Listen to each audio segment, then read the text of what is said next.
माँ तू सबसे प्यारी है, माँ तू जग में न्यारी है।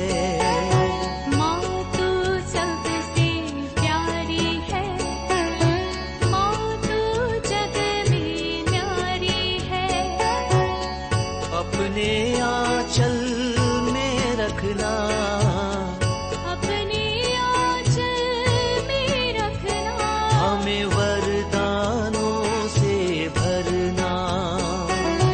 माँ तू सबसे प्यारी है, माँ तू जग में न्यारी है।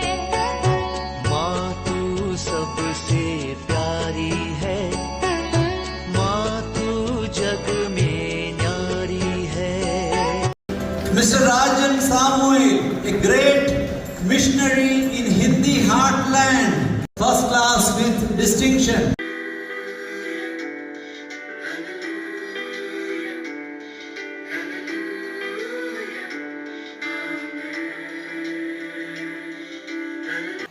पिता पुत्र और पवित्र आत्मा के नाम पर आमीन। आप सबों को जय यीशु।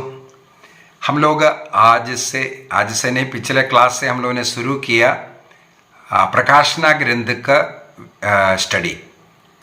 पिछले क्लास में इंट्रोडक्शन क्लास के अंदर जो जानकारी हमें इसको पढ़ने के लिए चाहिए, विशेषकर इसका लिटरेचर कैसे हैं, इसके अंदर कई प्रतीकों का क्या मतलब है, कब लिखा, किसने लिखा, ये सब बातें हम लोगों ने पिछले क्लास के अंदर सीखा। यदि उस बात को आपने सीखा है, समझा है, तब हम लोग ये क्लास 1 अध्याय 1 में प्रवेश करेंगे। प्रकाशना ग्रंथ अध्याय 1 के अंदर हमारे पापों के लिए मरकर जी उठने वाला क्रिस्त ने संत योहन को पत्मस नामक टापू में, द्वीप में दर्शन देते हैं। उस पुनर्जीवित प्रभु का दर्शन पाने वाला योहन 12 प्रेरितों में से एक इस लेख को लिख रहा है। इस ग्रंथ का रचना उन्हीं के द्वारा हुआ है, क्योंकि क्रिस्त ने स्वयं आग्रह किया, जो कुछ तुम सुनेगा देखेगा उसको लिखो। तो लिखने के लिए कहा, इसलिए उनके द्वारा उस लिखा। तो हम लोग इसका शुरू से लेकर के अध्याय 1 वाक्य 1 से लेकर के इसके अंदर वाक्य 20 तक है।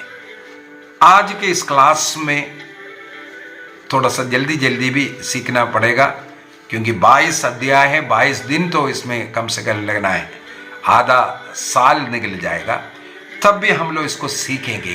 क्या कारण है? अपोकलिप्टिक लिटरेचर शैली के कारण और कुछ भविष्यवाणी के विषय में जो लिखने के कारण इसका गलत उपयोग पाषंडी लोगों के द्वारा, शैतानी लोगों के द्वारा करता है और लोगों को इस प्रकार सिखाते हैं। उनसे बचने के लिए आपको इस प्रकाशना ग्रंथ का अच्छी तरह ध्यान से स्टडी करना है। तो शुरू करते हैं। प्रकाशना ग्रंथ अध्याय 1 वाक्य 1 में लिखा है, यह ईसा मसीह का प्रकाशना है, प्रकटीकरण है। ईसा मसीह का प्रकटीकरण है। यह उन्हें ईश्वर की ओर से प्राप्त हुई। ईसा मसीह को कैसे प्रकटीकरण? ईसा मसीह, इसका मतलब ईश्वर पिता, पुत्र, पवित्र आत्मा, ये तृत्व को हम यहाँ पर प्रकाशना ग्रंथ के अंदर अभी आगे आपको दिखाऊंगा, ये यहाँ पर प्रकटीकरण में हमें मिलता है। इसका मतलब ईश्वर का सचमुच में एक प्रकटीकरण यहाँ योहन के द्वारा हम लोगों के सामने रख रहा है। इसके बाद लिखा है, जिसे वह अपने सेवकों को निकट भविष्य में होने वाले घटनाओं को दिखाएं। उसने अपने दूध को भेजकर इस प्रकाशना का ज्ञान अपने सेवक योहन को कराया। इसका लेखक योहन। अध्याय 1 का वाक्य 9 को हम लोगों ने पिछले क्लास के अंदर पढ़ा था। उसके अंदर साफ साफ बोल रहा है, मैं योहन। तो यहां पर भी वही बोल करके दे रहा है। वाक्य 2, योहन अनुप्रमाणित करता है कि उसने जो कुछ देखा वह ईश्वर का वचन और ईसा मसीह का साक्ष्य है। अभी वाक्य 3 बहुत ही महत्वपूर्ण है। यहां पर कुछ बातें ध्यान से सुनने वाला बात भी है। धन्य है वह जो यह भविष्यवाणी को पढ़कर सुनाता है। देखो, सुनाने वाला, पढ़कर सुनाने वाला फर्स्ट। दूसरा, धन्य है वे जो इसके शब्दों को सुनते हैं। सुनने वाला, सुनाने वाला और सुनने वाला। तो अभी तीसरा, इसमें लिखी हुई बातों का ध्यान रखते हैं क्योंकि वह समय निकट आ रहा है। ध्यान रखने का मतलब है इस वचन के अनुसार जीवन जीते हैं। सुनाने वाला, सुनने वाला और उस वचन के अनुसार जीने वाले को यहां पर धन्य कहते हैं। तो ईसा मसीह का प्रकाशन बोल करके, जैसे पिछले क्लास के अंदर बोल करके दिया था, ये प्रकाशन शब्द के लिए अपोकलिप्सिस, ये यूनानी भाषा में इसका मतलब होता है रिवील करना, प्रकटीकरण करना। इसका मतलब इसका स्रोत पिता परमेश्वर और ईसा मसीह और स्वर्गदूत है और संत योहन है। ये सब व्यक्ति को यहाँ पर हम लोग देखने के लिए मिलेगा आगे। और उसका उद्देश्य अभी जल्दी होने वाला, शीघ्र होने वाला, बीती 2000 वर्षों से हम लोग अभी जल्दी होने वाला है, क्रिस्त का सेकंड कमिंग, चोर के माफिक जल्दी होने वाला है, ये शब्द को सुनते आ रहा है। इसलिए जल्दी हमारे जीवन में होने वाले उस घटनाओं को योहन को प्रकटीकरण किया है। कैटेकिज्म 66 के अंदर, कैथोलिक कलीसिया का धर्म शिक्षा के अंदर CCC 66 के अंदर लिखा है, सार्वजनिक प्रकाशन मसीह में पूर्ण हुआ है। जो पब्लिक रेवलेशन, क्रिस्त का जो रेवलेशन के द्वारा समाप्त हुआ है। इसके बाद अभी जो कुछ हो रहा है उसको प्राइवेट रेवलेशन बोल रहा है। जो पब्लिक रेवलेशन, जो क्रिस्त का सार्वजनिक प्रकटीकरण की ओर हमें लेकर के जाने वाला, और उसमें ज़्यादा दृढ़ विश्वास करने के लिए ही केवल जो प्राइवेट रेवलेशन जो आजकल जो चलता है, चाहे वो स्वर्गदूत का, माता मरियम का, किसी का भी हम बोल रहे हैं, उसको प्राइवेट रेवलेशन कहते हैं, क्योंकि ईसा मसीह के द्वारा वो पब्लिक रेवलेशन समाप्त हुआ। वाक्य 3 में हम लोग फिर से थोड़ा जाते हैं। वहां पर 3 क्रियाओं को बता करके कौन धन्य है ये बोल करके दे रहे हैं। वचन को ये पढ़ने वाला, सुनने वाला और उसके अनुसार जीने वाला, ये इस प्रकार का 3 क्रियाओं को बोल करके वे धन्य हैं ये बोल करके दे रहा है। प्रकाशना ग्रंथ के अंदर इस प्रकार 7 जगहों पर धन्य लिखा हुआ है।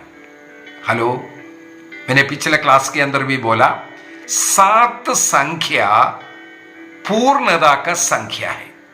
उनमें से पहला धन्य जो लिखा हुआ 7 जगहों पर लिखा हुआ मैंने नोट किया है।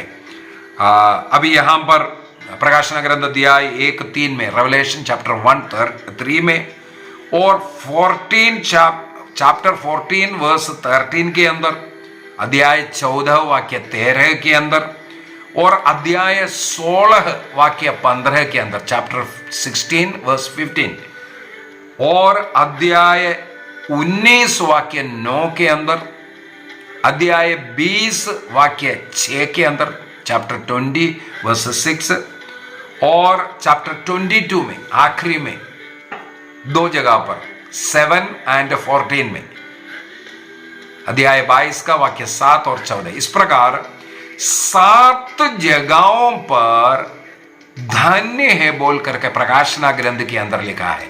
वो एक पूर्णता का। इसका मतलब ये जो 3 पढ़ने वाला, सुनने वाला और उन वचनों के अनुसार पालन करते हुए जीने वाला, वे धन्य है बोल करके उस पूर्णता की ओर हमें लेकर के जा रहा है। तो संज्ञा 7 जगह पर धन्य लिखना, इसका मतलब है वो पूर्णता की ओर हमें लेकर के जाता है। कैथोलिक कलीसिया का धर्म शिक्षा ग्रंथ 131, 32 और 33, कैटेकिज्म 131, 32 एंड 33 के अंदर यदि हम लोग बाइबल को पढ़ता है, कैसे पढ़ना है, और उस वचन को केवल पढ़ना, सुनना या सुनाना काफी नहीं है, और उस वचन को जीना जरूरी है, ये क्लियर कट हमें समझाता है, सिखाते हैं। तो ये फर्स्ट 3 वर्ड में हम लोग इतना यूहन्ना के द्वारा इसको लिखा है, और ये वचन को पढ़ना, सुनना और जीना जरूरी है। अभी वाक्य 4 से लेकर के आगे देखो अभिवादन लिखा हुआ है। इस अभिवादन ग्रीटिंग, वहां पर हम लोगों को पवित्र तृत्व का दर्शन देखने के लिए मिलेगा। एशिया की कलीसियाओं को यूहन्ना का संदेश बोल करके अभिवादन शुरू हो रहा है। इसके बाद लिखा, जो है, जो था और जो आने वाला है, उसकी ओर से उसके सिंहासन के सामने उपस्थित रहने वाले 7 आत्मा माने पवित्र आत्मा, और ईसा मसीह की ओर से, देखो पिता का नाम, पवित्र आत्मा का नाम और ईसा मसीह का नाम लेकर के अनुग्रह और शांति प्राप्त हो। देखो पवित्र तृत्व का अनुग्रह, आशीष, एक ब्लेसिंग यहां पर हमें देता हुआ मिल रहा है। पिता, पवित्र आत्मा और पुत्र के विषय में निर्गमन ग्रंथ अध्याय 3 वाक्य 14 के अंदर ईश्वर ने जो अपने को जो प्रकट किया मूसा नबी के द्वारा, और वहां पर हमने देखा, और यहां पर सिंहासन के सामने जो 7 स्वर्गदूत है, ये जो लिखा हुआ सामने उपस्थित रहने वाले 7 स्वर्गदूत नहीं, सॉरी आत्मा, 7 आत्मा, वो पवित्र आत्मा की ओर उसको इंगित करता है। आत्माओं की पूर्णता वो है पवित्र आत्मा। नबी इस्याह का ग्रंथ अध्याय 11 के अंदर हमें मालूम है 7 वरदान के विषय में, ये पवित्र आत्मा का 7 वरदान, ये पूर्णता का संख्या की ओर लेकर के जाते हैं। और ईसा मसीह का साक्ष्य विश्वसनीय है, और मृतकों में से जुड़ने वाला पहलौटा, और हमारे पापों का प्रायश्चित करने वाला ईश्वर का मेमना, इस प्रकार पवित्र तृत्व का प्रकटीकरण यहाँ कैटेकिज्म 232 से लेकर के आगे हम लोगों को पवित्र तृत्व का विषय में सीखने के लिए बहुत कुछ मिलेगा। 232 से लेकर के 267 तक होली ट्रिनिटी के विषय में कैथोलिक चर्च सिखाते हैं। यहाँ पर हम लोग देख रहा है पवित्र तृत्व का वो आशीर्वाद देने का एक तरीका। वाक्य 5 में जाते हैं अभी। वाक्य 5, और ईसा मसीह की ओर से आप लोगों का अनुग्रह, इसके बाद मसीह विश्वसनीय साक्षी है। देखो विश्वसनीय साक्षी, पुनर्जीवित मृतकों में से पहलौटे और पृथ्वी के राजाओं के अधिराजा है वह, इस प्रकार बोल करके इसका मतलब है विश्वास योग्य एक साक्षी है, क्योंकि क्रूस पर सत्य का साक्षी गवाही देने वाला व्यक्ति है वो। हमारे विश्वास का सबसे बड़ा आदर्श वो है। सेकंड पॉइंट उनके ईसा मसीह के विषय में क्या लिखा है, और मृतकों में से जुड़ने वाला पहलौटा है, first born from the dead. कुरिन्थियों का पहला पत्र अध्याय 15 वाक्य 20 में इसका एक्सप्लेनेशन सब हमें पढ़ने के लिए मिलता है। तीसरा पॉइंट भी लिखा है, पृथ्वी के राजाओं का अधिपति है और रूलर ऑफ किंग्स, पृथ्वी के राजाओं का अधिपति है करके, अर्थात वो सार्वभौमिक राजा है। हम लोग जैसे ये इस देश के जो राजाओं को, मंत्रियों को जो सुन रहा है, केवल उसी प्रकार इनको नहीं सोचना है। राजाओं का राजा, प्रभुओं का प्रभु, इस प्रकार का व्याख्या ही हम लोगों को इसके अंदर मिलता है। तो ये भाग के अंदर वाक्य 5 से हम लोगों को क्रिस्त के विषय में 3 मुख्य बातें, फर्स्ट है विश्वास योग्य साक्षी, सेकंड है मृतकों में से पहलौटा, और तीसरा है पृथ्वी के राजाओं के अधिराज बोल करके। अभी वाक्य अभी सेकंड अगला पैराग्राफ में लिखे हैं, वह हमको प्यार करते हैं, उन्होंने अपने रक्त से हमें पापों से मुक्त किया है और ईश्वर तथा और पिता के लिए हमें याचकों का राजवंश बनाया। पेतरुस का पहला पत्र आपको याद होगा, वहां पर भी पेतरुस भी यही बात हम लोगों को बता कर देता है। उनकी महिमा और उनका सामर्थ्य अनंत काल तक बना रहे। छठवां वाक्य के अंदर हम लोगों को 5 का सेकंड पार्ट और छठवां वाक्य के द्वारा, अर्थात क्रिस्त जिसने हमें मुक्ति दिया, अपने लहू से हमारे पापों को छुड़ाने वाला, redemption through the holy cross. Catechism 517, 571 and 73 हर जगह पर इसका वर्णन किया है। इसके बाद लिखा है राजकीय याचकों का राजवंश। पेतरुस का पहला पत्र दिया है 2 वाक्य 9 के अंदर ये हमें बता करके दे रहा है, हमें राजकीय याचक वर्ग बनाया कर करके ये पेतरुस जो बोल कर दे रहे हैं। अर्थात जो लोग बपतिस्मा ग्रहण किया, क्रिस्त में विश्वास करते हैं, बपतिस्मा ग्रहण किया, वे लोग ईसा मसीह के राज्यत्व का सहभागी बन रहा है। ईसा मसीह महापुरोहित है, उनका सहभागी बन रहा है। इस प्रकार हमें बनाने के विषय में यह है बैप्टिस्मल प्रीस्टहुड, ये कहते हैं इसको, कॉमन प्रीस्टहुड। उसके विषय में भी कैटेकिज्म 1268 और 70 तक, 68 से लेकर के 70 तक, 1268 से लेकर के 70 तक इसके लिए ये जो कॉमन प्रीस्टहुड, बैप्टिस्मल जो प्रीस्टहुड है, उसके विषय में लिखा हुआ है। अभी इसके बाद वाक्य 7 में देखो वही बादलों पर आने वाले हैं, उनका सेकंड कमिंग के विषय में यहां पर घोषणा कर रहा है। हर एक व्यक्ति उनका वो सेकंड कमिंग का प्रतीक्षा कर रहा है। जिन्होंने उनको छेदा वे भी उन्हें देखेगी और पृथ्वी के सभी राष्ट्र उन पर विजय करेंगे, यह निश्चित है। आमेन आमेन कर करके बोल रहा है। ये विश्वसनीय शिक्षा देता हुआ, प्रमाणित करता हुआ वाक्य 7 को दानियल का ग्रंथ अध्याय 7 वाक्य 13 में भी, और सक्रियस का ग्रंथ अध्याय 12-10, सक्रियस 12-10, दानियल चैप्टर 7-13, ये सब पढ़ेगा तो इसके विषय में ही लिखा हुआ है। वाक्य 8 में जाते हैं, जो है, जो था और जो आने वाला है, और सर्वशक्तिमान प्रभु ईश्वर कहता है, अल्फा और ओमेगा, आदि और अंत में हूं। वाह, यहां पर भी कुछ समझने के लिए बात है। आगे पत्र लिखने के समय पर यहां पर जितने भी ऐसा बातें जो लिखा हुआ है, आगे 7 कलीसियाओं को जो पत्र लिख रहा है उसमें ये रिपीट कर करके बोलेगा, वही व्यक्ति आपसे ये बोल रहा है करके। यहां पर वाक्य 8 में क्या है, मैं अल्फा और ओमेगा हूं। हमें मालूम होना चाहिए जो यूनानी भाषा का फर्स्ट लेटर, ग्रीक भाषा का ग्रीक यूनानी वर्णमाला का फर्स्ट लेटर अल्फा होता है और लास्ट लेटर ओमेगा होता है।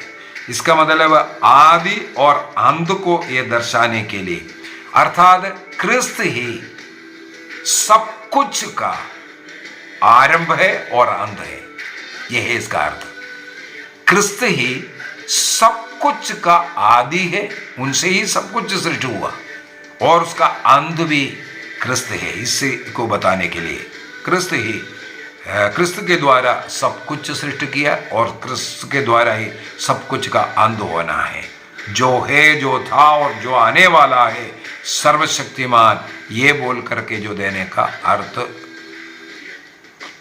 हम लोगों ने पवित्र तृत्व के विषय में बोला था, तृत्वेक परमेश्वर, तृत्वेक, उसको सर्वशक्तिमान के लिए ग्रीक भाषा में यहाँ इस्तेमाल किया हुआ वो जो शब्द है पेंटोक्राटर शब्द है, पेंटोक्राटर, सर्वशक्तिमान।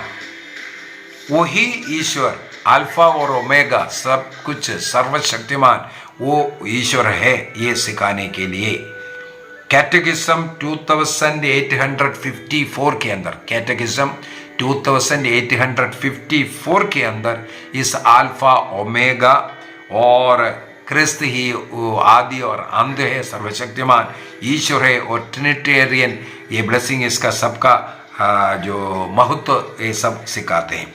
अभी आगे बढ़ते हैं, वाक्य 9 से लेकर के आखिरी तक का जो 20वां वचन तक, वहां पर लिखा है मानव पुत्र का दर्शन बोल करके, अर्थात ईसा मसीह का दर्शन योहन को कैसे मिला इसका वर्णन ये भाग में मिलता है।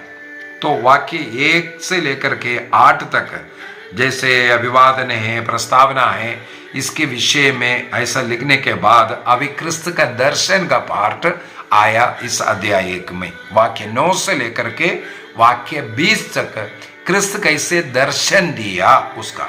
वाक्य 9-10 में योहन ने अपने विषय में बता करके दे रहा है, मैं योहन पत्मोस टापू में, पत्मोस द्वीप में रहता था। मैंने बोला है डोमिशियन जो सम्राट था, उनके समय पर कलीसिया के ऊपर उत्पीड़न चल रहा था, अनेकों को मार डाल रहा था और क्रिस्त को छोड़ करके राजाओं की पूजा करने के लिए या रोमा देश के देवी देवताओं का पूजा करने के लिए बाध्य कर रहा था। उस समय पर योहन को भी उस पीड़ा से होना पड़ा और उनको पत्मोस द्वीप में भेज दिया था, क्योंकि उनको मार डालने के लिए देखा, मरा नहीं, तब पत्मोस द्वीप में वहां पर ईश्वर का दर्शन मिल रहा है। तो यहाँ पर उसका कारण बोल कर दे रहा है। कल के क्लास में भी हम लोग इसके विषय में पढ़ा था, किसने इसका लेखक, कौन इसका लेखक है ये बताने के लिए। परमेश्वर का वचन और यीशु की गवाही के कारण निर्वासन में रहने वाला, अन्य कलीसिया के सदस्यों के साथ पीड़ा सहन करने वाला वो मसीह का वो शिष्य। अगला एक यहां पर लिखा हुआ है प्रभु के दिन, लिखा है वाक्य 10 में लिखा है मैं प्रभु के दिन आत्मा में आविष्ट हो गया। प्रभु का दिन का मतलब है संडे, पुनरुत्थान का दिन, पुनरुत्थान का दिन। इसलिए अभी शनिवार को नहीं मनाते हैं, संडे को मनाते हैं। पुराना विधान में यहूदियों के लिए जो नियम दिया था शनिवार को मनाने के लिए, लेकिन क्रिस्त में जो विश्वास करने वाले क्रिस्तीय लोग, क्रिस्त मृत्यु पर विजय प्राप्त कर जो पुनर्जीवित हुआ, उस दिन को यहां पर बाइबल में लिखा है प्रभु का दिन।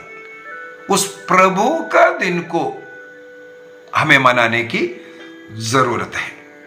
संडे है वो दिन, और वहां पर लिखा है वो उस दिन प्रार्थना में था, इसलिए आत्मा में आविष्ट हुआ। एक प्रकार का पवित्र आत्मा में आविष्ट होना, एस्कटिसी जो होना, ये अनुभव में उनको ये दर्शन मिल रहा है और स्वर्ग में लेकर के जा रहा है। जो कुछ है उस दिन का घटना को ही पूरा प्रकाशना ग्रंथ के अंदर रचना किया। उस संडे का एक दिन वो जो दर्शन मिला उसी को ही पूरा प्रकाशना ग्रंथ के अंदर लिखा हुआ है, अलग अलग दिन में, अलग अलग समय पर नहीं। प्रभु के दिन, संडे के दिन, पुनरुत्थान के दिन, ये इस दिन को कलीसिया मनाते हैं। उस दिन प्रार्थना में बैठने वाला योहन को ये मिला है। अभी कैथोलिक चर्च ने इसके बाद ये प्रभु का दिन को लॉर्ड्स डे कहते हैं, उसको मनाना प्रारंभ किया, क्योंकि उदाहरण यहाँ बाइबल में ही है। वो प्रार्थना में, वो मिसा अर्पित करने के लिए, वो प्रार्थना में रहने के समय पर स्वर्गीय आराधना में भाग ले रहा है, इसलिए भी संडे को मुख्य दे रहा है, लॉर्ड्स डे बनाया, पुनरुत्थान। क्योंकि क्रिस्तियों का विश्वास और क्रिस्तीय धर्म क्रिस्त के पुनरुत्थान के साथ जुड़ा हुआ है। इसलिए हमें भी क्रिस्त के द्वारा मुक्ति मिलेगा और क्रिस्त में विश्वास कर बपतिस्मा ग्रहण करने के कारण मैं भी स्वर्ग का नागरिक बन गया, क्रिस्त का शरीर का अंग बन गया। इसीलिए क्रिस्तीय लोग संडे को मनाते हैं। कैटेकिज्म ऑफ कैथोलिक चर्च CCC 2174 2174 के अंदर 74, 75 और 76 यहाँ पर संडे कैसे मनाना, उस दिन पवित्र मिसा में भाग लेना क्यों जरूरी है, सब वर्णन किया हुआ है। अभी थोड़ा सा और आगे बढ़ते हैं। 10 और 11 के अंदर तुरही जैसे वाणी सुनाई दिया, ये बोलता है जो तू देखता है उससे पुस्तक में लिखो। योहन ने एक तुरही जैसे आवाज को सुना, वो 7 चर्च के लिए तुम्हें ये लिखना है, ये बोल करके। अभी तुरही क्यों लिखा है, तुरही जैसे आवाज। निर्गमन ग्रंथ अध्याय 19 वाक्य 16, ध्यान से सुनना, यहां सब प्रतीक आ रहा है, प्रतीक। निर्गमन ग्रंथ अध्याय 19 वाक्य 16 के अंदर और पहला तसलनी अध्याय 4 वाक्य 16 में सब तुरही बजाने के विषय में लिखा हुआ मिलेगा। ये इसको ईश्वर के आवाज कहते हैं, ईश्वरीय आवाज। तुरही का आवाज ईश्वरीय आवाज, तो तुरही जैसे आवाज, इसका मतलब ईश्वरीय आवाज योहन को सुनाई दिया। तिमोथी का दूसरा पत्र अध्याय 3:16 में लिखा है, धर्म ग्रंथ ईश्वर की प्रेरणा से ही लिखा गया है। देखो यहां पर तुम लिखो करके बोल रहा है, अर्थात लिखने का प्रेरणा योहन को उस समय पर पवित्र आत्मा में मिल रहा है। 2 तिमोथी 3:16 में मिलेगा, पूरा धर्म ग्रंथ ईश्वर के प्रेरणा से लिखा गया है। अभी वाक्य 12 से थोड़ा सा जाते हैं, किस प्रकार का दर्शन उन्हें मिला है। ईसा मसीह का दर्शन 12 से लेकर के 16 तक वो पैराग्राफ पूरा ईसा मसीह का दर्शन के विषय में लिखा हुआ है। सबसे पहले वाक्य 12 को पढ़ते हैं। मुझसे कौन बोल रहा है उसे देखने के लिए मैं मुड़ा और मुड़ करके मैंने सोने के 7 दीपाधार देखे। सबसे पहले मैंने 7 दीपाधार देखे। यदि वाक्य 20 को, उसका प्रतीक का मतलब वहां पर लिखा है, वाक्य 20 में लिखा है, तुमने जिन 7 तारों को मेरे दाहिने हाथ में देखा उनका और सोने का 7 दीपाधारों का रहस्य इस प्रकार है कि 7 तारे 7 कलीसियाओं का स्वर्गदूत अर्थात अध्यक्ष और 7 दीपाधार 7 कलीसियाएं हैं। तो ये 7 यहाँ वाक्य 12 में लिखने वाला 7 दीपाधार 7 कलीसिया अर्थात सार्वत्रिक कलीसिया। और थोड़ा सा आगे बढ़ते हैं, इसका मतलब ये 7 कलीसिया के बीच में ईसा मसीह का उपस्थिति है। इसलिए कलीसिया में विश्वास करना, कलीसिया क्रिस्त का शरीर है, कलीसिया से जुड़ने का मतलब है क्रिस्त से जुड़ना, ये सब सिखाने का अर्थ यहाँ पर हम लोगों को मिल रहा है। थोड़ा सा और आगे बढ़ते हैं। पुराने विधान के अंदर यदि हम लोग देखें निर्गमन ग्रंथ अध्याय 25 वाक्य 31 से आगे 40 तक पढ़ करके जाओ, वहां पर भी इस प्रकार पुराने विधान में तंबू में ये दीपाधार बनाकर रखने का सब आदेश दिया। इसका मतलब नए विधान की कलीसिया का प्रतीक, ध्यान से सुनना, नए विधान का कलीसियाओं का प्रतीक पुराने विधान के उस तांबू में मिनर्वा जो बोलते हैं 7 जो दीप वाला मिनर्वा, वो उसको हम लोग वहां पर मिनर्वा नहीं मिनोरा ऐसा कुछ है, मिनोरा, वो उसमें हम लोग देखते हैं 7 दीपों का वो स्टैंड जो है। निर्गमन ग्रंथ अध्याय 25 का वाक्य 31 से लेकर के 40 तक। जो होली लैंड वगैरह जाते हैं तो हम लोगों को ये मेनोरा खरीदने के लिए भी मिलता है आजकल। तो वो कलीसिया का प्रतीक है। अभी थोड़ा वाक्य 13 से जाते हैं। वहां पर हम लोगों को मानव पुत्र जैसे एक व्यक्ति को देखता है।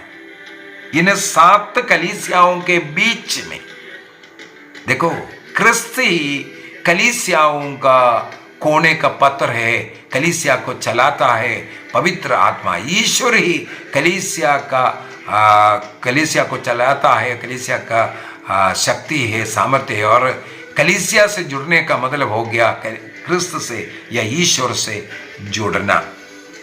और वाक्य 13 में आगे हम लोग क्या पढ़ते हैं? वह पैरों तक लंबा वस्त्र पहने था और वक्षस्थल पर स्वर्ण मेखला बांधी हुई थी। पावों तक लंबा वस्त्र उनका पुरोहिताई का चिन्ह है। महापुरोहित का वस्त्र के विषय में निर्गमन ग्रंथ अध्याय 28 वाक्य 4 में पढ़ने के लिए मिलेगा। उसी के अनुसार महापुरोहित अर्थात क्रिस्त महापुरोहित के रूप में यहां दर्शाता है। और सोने का कमरबंद, सोना वो राजत्व को दर्शाता है। जहां कहीं भी सोना बताया जाता है वो राजत्व को, क्रिस्त का उस राजत्व को दर्शाने के लिए, अर्थात राजाधिराज है, वो महापुरोहित है, ये बताने के लिए कैथोलिक चर्च क्रिस्त को इसलिए महायाजक के रूप में, वो राजा प्रभुओं का प्रभु के रूप में सब सिखाते हैं। इब्रानियों का पत्र दिया है 4, हीब्रूस चैप्टर 4 वर्स 14 to 16 में भी हम ये पढ़ सकता है। अभी वाक्य 14 के अंदर लिखा हुआ है उनका सिर का और बाल के विषय में। उनके सिर के केश हिमश्वेत ऊन की तरह उजले थे और उनकी आंखें अग्नि की तरह धधकती रहती है कर करके। उनके आंख का, उनका केश का, ये जो विशेषकर जो केश हिमश्वेत ऊन की तरह, हिमश्वेत ऊन का बाल हिम की तरह। इसहाक का ग्रंथ अध्याय 1 वाक्य 18 के अंदर हम लोग पढ़ते हैं, तुम्हारा पाप सिंदूर की तरह लाल क्यों ना हो, किरमिच की तरह मटमैला क्यों ना हो, ऊन की तरह श्वेत किया जाएगा। किरमिच की तरह मटमैला था, लेकिन बोल रहा है वो ऊन की तरह श्वेत किया जाएगा। मटमैला पाप सिंदूर की तरह लाल था, लेकिन ऊन की तरह श्वेत करना, हिम की तरह उज्जवल करने के विषय में बोल रहा है। इसका मतलब है, उसका अर्थ है शुद्धता, पवित्रता, और अनंत काल तक वो पवित्र रहेगा। उस पवित्रता को दर्शाने के लिए इस प्रकार का सिर के केश की विशेषता को बताया है। दानियल के ग्रंथ में अध्याय 7 वाक्य 9 में इस प्रकार का एक वर्णन हम लोगों को, ईश्वर का वर्णन मिलेगा। ईश्वर पवित्र है, उसके पवित्रता का उस को दर्शाने के लिए। अभी आंखों के विषय में जो लिखा हुआ है, उनकी आंखें अग्नि की तरह धधक रहा है। अग्नि के ज्वाला की तरह धमकना, इसका मतलब है वो सर्वज्ञानी है। आंख अग्नि की तरह धधकना, वो सर्वज्ञानी को सब कुछ परखने की शक्ति उनमें है, ये बताने के लिए। प्रकाशना ग्रंथ अध्याय 2 वाक्य 23 में साफ साफ वहां लिखा है, तुम्हारे हृदय का जो भी विचार है वो सब जानने वाला शक्ति उस क्रिस्त को है करके। इसका मतलब वो सर्वज्ञानी है। उनकी उस सर्वज्ञता को दर्शाने के लिए धधकने वाले आंखों के विषय में लिखा है। अभी वाक्य 15 में जाते हैं। 15 में उनके पाव के विषय में लिखा, वो कैसे हैं? भट्टी में तपाए हुए पीतल के समान है। भट्टी में तपाए हुए पीतल कांसे के समान है, वो चमक रहा है। इसका मतलब क्या है? शक्ति, दृढ़ता को दर्शाने के लिए। अपवित्रता को, शैतान को कुचलने का सामर्थ्य उनके पैर को है, ये बताने के लिए। कुचलने का शक्ति, स्थिरता का, न्याय करने का, पाप का अंत करने का शक्ति को दिखाने के लिए पाप का इस प्रकार का वर्णन। इसके बाद आगे उनके शब्द के विषय में क्या लिखा हुआ है? बहुत जल की तरह आवाज आ रहा है,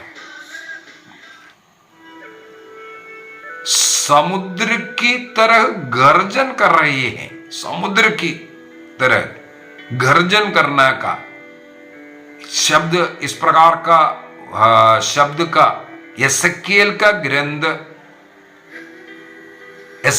ग्रंथ अध्याय 43 वाक्य 2 के अंदर, एसेकिएल चैप्टर 43:2 में इस प्रकार का ईश्वरीय आवाज के विषय में, अर्थात वो अधिकार का आवाज और महिमा में ईश्वर की आवाज को बताने के लिए इस प्रकार वर्णन किया है। और आगे चल करके अध्याय 19 में भी हम लोगों को पढ़ने के लिए मिलेगा। अभी वाक्य 16 में जाते हैं। वाक्य 16 में उनके दाहिने हाथ में 7 तारे धारण किए हैं। 7 तारा, जैसे मैंने वाक्य 20 में पढ़ करके सुनाया था, वो 7 तारा चर्चों का दूध, अर्थात बिशप जो चर्च का मुखिया, उनको बताने के लिए। इसका मतलब है जो कलीसिया का जो अधिकारी लोग, जो बिशप लोग, वो क्रिस्त के अधिकार में है, ये बताने के लिए। ध्यान से सुनना, इसलिए इसको सब सीखना जरूरी है। क्रिस्त के हाथ में, दाहिने हाथ में 7 तारा धारण किया है और उसका वर्णन वाक्य 20 में लिखा है। वो कलीसिया का दूध है करके, दूध का मतलब है बिशप, जिनको अपॉइंट किया है। तो इसका मतलब जो कलीसिया को चलाने वाला, जो बिशप को अधिकार क्रिस्त से मिला है, इसीलिए क्रिस्त ने जिसको अधिकार दिया उस कलीसिया से ही आपको जुड़ करके रहना है। इससे ज्यादा क्या बोल करके देना है। चर्च का जो अधिकारी का मतलब बिशप हो गया। बिशप को अधिकार क्रिस्त से मिला हुआ है, इसलिए उसके अधीन रहना जरूरी है। क्रिस्त, बिशप का कहना मानने का मतलब हो गया क्रिस्त का कहना मानना। कलीसिया का कहना मानने का मतलब है क्रिस्त का, ईश्वर का कहना मानना। इसके बाद आगे लिखा है उनका मुंह से दुधारी तलवार निकल रही है करके, मुंह से निकलने वाला दुधारी तलवार, और उसका मुखमंडल मध्याह्न के सूर्य की तरह चमक रहा है। ये मुंह से निकलने वाला ये दुधारी तेज तलवार ईश्वर का वचन है। हमें मालूम है, इब्रानियों का पत्र दिया है 4:12 में, इस प्रकार का ईश्वर का वचन दुधारी तलवार है। ये हम लोगों को सिखाते हैं। सत्य का, न्याय का शब्द है ये दुधारी तलवार, ईश्वर का दुधारी तलवार। और उनका चेहरा सूर्य के समान है कर करके बोल रहा है, सूर्य के समान मुखमंडल, वो भी मध्याह्न के सूर्य की तरह। हाँ, सुबह और शाम का भी नहीं, मध्याह्न का जो सूरज के प्रकार है करके। पुनरुत्थान जो प्रभु का एक चेहरा हम लोगों को मत्ती का सुसमाचार अध्याय 17 के अंदर क्रिस्त का जो रूपांतरण के समय पर, ट्रांसफिगरेशन के समय पर पेतरुस याकूब और योहन को लेकर के ताबोर पहाड़ पर जाते हैं। वहां प्रार्थना करते वक्त उनका मुखमंडल तेजोमय हो गया, वस्त्र उज्जवल हो गए। ये सब हम लोग पढ़ रहे हैं। रूपांतरण, वो रूपांतरण क्या था? पुनरुत्थित प्रभु का एक झलक उनको दिखाया, स्वर्गीय झलक। यहां पर भी वही हम लोगों को दिख रहा है। इसका मतलब पुनरुत्थान करने वाला क्रिस्त का उस महिमा को, उस तेज को, उस पवित्रता को यहां पर दर्शा रहा है। अभी वाक्य 17 से हम लोग पढ़ेंगे। इसको देखने वाला, अभी दर्शन है वाक्य 12 से लेकर के 16 तक मिला, तो 17 में ये देखने वाला योहन को क्या हुआ उसके विषय में लिखा है। सबसे पहले वो मृतक जैसे हो गया और प्रभु के उनके चरणों पर गिर पड़ा। पहला एक्शन, क्रिस्त का दर्शन मिलना, वो मृत जैसे क्रिस्त के चरणों पर गिर करके उनकी आराधना करना। सबसे पहला ये इसको एक मत्ती का सुसमाचार अध्याय 17 में रूपांतरण के समय पर भी हम लोग पढ़ सकते हैं। ये तीनों शिष्य लोग मुंह के बल गिर करके पतरस पर चिल्लाना शुरू किया, प्रभु हम यहाँ होना कितना अच्छा है, हम 3 तंबुए बनाएंगे, एक तुम्हारे लिए, एक मूसा के लिए, एक एलियस के लिए बोल करके। इस प्रकार का एक पवित्र भय कहते हैं इसको, पवित्र भय।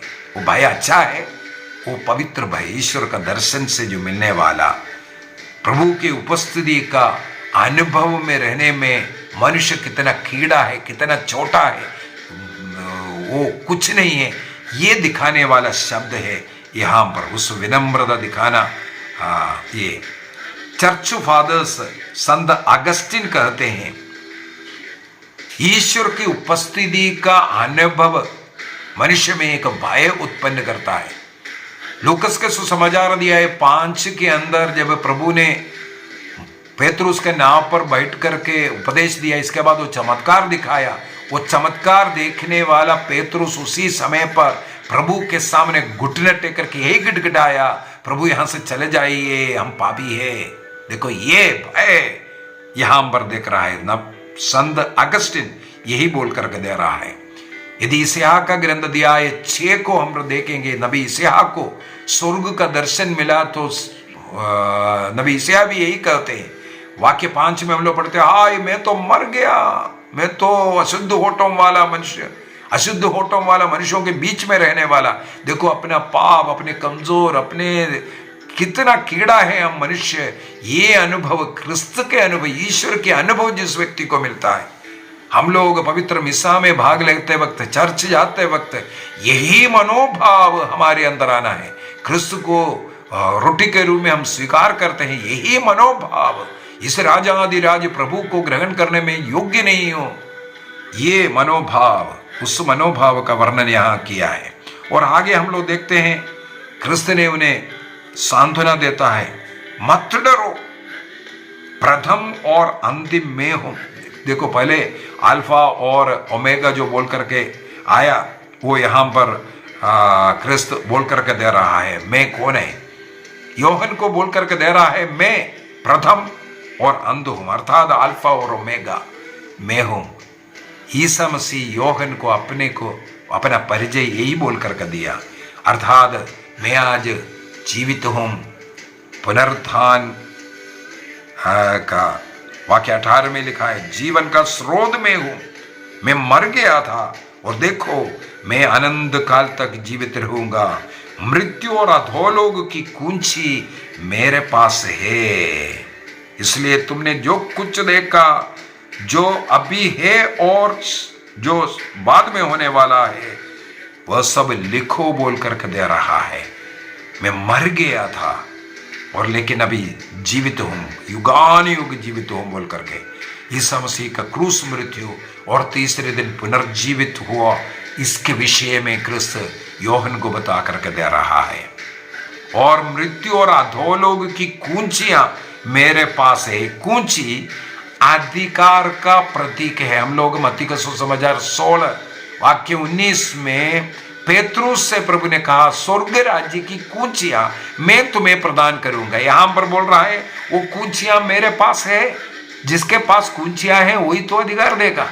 इसलिए कैथोलिक चर्च ये बोल रहा है, क्रिस्त के द्वारा अधिकार प्राप्त कलीसिया एक ही कलीसिया है, जो पेतरुस रूपी चट्टान पर क्रिस्त ने जो चट्टान है वो स्थापित किया, मृत्यु पर पूर्ण रूप से विजय प्राप्त करने वाला। कैटेकिज्म ऑफ कैथोलिक चर्च 635 और 1025-26 वगैरह में हम लोगों को यह पढ़ने के लिए मिलता है, क्रिस्त वो अधिकार प्राप्त है स्वर्ग को द्वार खोलने बंद करने का।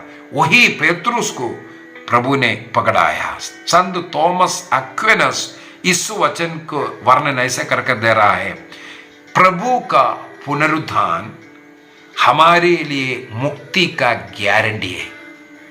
कोई भी वस्तु खरीदता है तो एक गारंटी कार्ड हमें मिलता है। क्रिस्त का पुनरुत्थान हमारे लिए गारंटी कार्ड है। जो क्रिस्त में विश्वास करता है, क्रिस्त में बपतिस्मा ग्रहण करता है, वो स्वर्ग में मुक्ति प्राप्त कर स्वर्ग में प्रवेश करेगा। इसका एक गारंटी कार्ड है। थॉमस एक्विनस ये सिखाते हैं। इसके बाद ये लिखने के लिए बोल रहा है, जो तुमने देखा, इसका मतलब ईश्वर का, ईसा मसीह का ये जो दर्शन, यहां पर वाक्य 12 से लेकर के 16 तक जो दर्शन तुम्हें मिला उसको लिखो। जो है अर्थात 7 कलीसियाओं को लिख करके बताओ। वो आगे हम लोग अध्याय 2 में, अध्याय 3 में 7 कलीसियाओं को लिखा हुआ पत्र हम लोगों को पढ़ने के लिए भी मिलेगा। और जो होने वाला, भविष्य में जो होने वाला जो बातें हैं, उस घटनाओं को अर्थात अध्याय 4 से लेकर के अध्याय 22 तक का जो घटनाएं हैं, उन घटनाओं को भी लिखने के विषय में बताता है। और वाक्य 20 में सबसे आखिरी में वो जो तुमने जो देखा है उसका व्याख्या कर करके दे रहा है। वो भी हम लोगों ने मनन चिंतन किया है। तो कैथोलिक चर्च हमें ये सिखाते हैं, अध्याय 1 के अंदर क्रिस्त का 3 रूप या भूमिकाएं यहां पर वर्णन किया। सबसे पहले वो महायाजक है, क्योंकि महायाजक का वस्त्र में देखा क्रिस्त हमारा महायाजक है। दूसरा, क्रिस्त के मुंह में जो तलवार को दिखाना, अर्थात वो एक प्रोफेटिक जो भविष्यवाणियां जो करने के लिए उसको जो मुंह का तलवार के रूप में बोलता है। इसका मतलब क्रिस्त, इसका मतलब प्रोफेट भी है। तीसरा, राजा है। यहाँ पर हम लोगों को सोने का कमरबंद, 7 तारे, ये सब जो बता करके दे रहा है, ये सब राजा का रूप में बता रहा है। इसका मतलब है यीशु क्रिस्त महापुरोहित है, वो प्रोफेट है, वो राजा है। ईसा मसीह का याजकीय या प्रोफेटिक या राजा का जो 3 कार्य है, कैटेकिज्म ऑफ कैथोलिक चर्च के अंदर 436 के अंदर दिखा रहा है। ये प्रकाशना ग्रंथ अध्याय 1 से लेकर के ही सिखाता है। मेरे विचार में आपको ये बात समझ में आया। और कलीसिया का महत्व क्या है, वाक्य 13 के अंदर हम लोगों ने देखा था, उन 7 अर्थात कैथोलिक चर्च के बीच में क्रिस्त निवास करता है। क्रिस्त का शरीर ही ये कलीसिया है, और कलीसिया का देखभाल ईश्वर ही करता है। और पवित्र मिसा में कलीसिया इस प्रकार इकट्ठे होते हैं, क्रिस्त को ही मनाता है। क्रिस्त की स्तुति आराधना करने के लिए ही पवित्र यूक्रिस्तीय मिसा बलिदान अर्पित करते हुए कैटेकिज्म ऑफ कैथोलिक चर्च 1373 में 1373 में भी हम लोग ये पढ़ते हैं। और दूसरी बात है, पुनर्जीवित प्रभु को वहां पर दर्शन करते हैं। प्रभु स्वयं, वाक्य 18 में हम लोग पढ़ा है, मैं मर गया था लेकिन अभी जीवित हूं बोल करके। पुनर्जीवित प्रभु को मनाने वाले लोग संडे, इतवार के दिन को, प्रथम सप्ताह के प्रथम दिन को ईस्टर, छोटा ईस्टर के रूप में मनाया जाता है।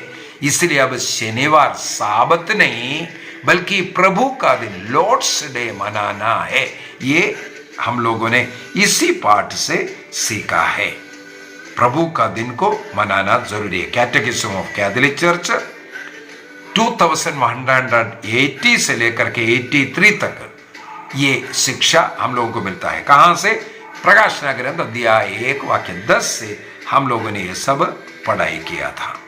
और हमारे जीवन में उतारने के लिए कई शिक्षा इसके अंदर मिलता है। वो वाक्य 17 के अंदर योहन से कहते हैं, डरो मत, क्रिस्त हमारे साथ है तो हमें डरने की कोई जरूरत नहीं।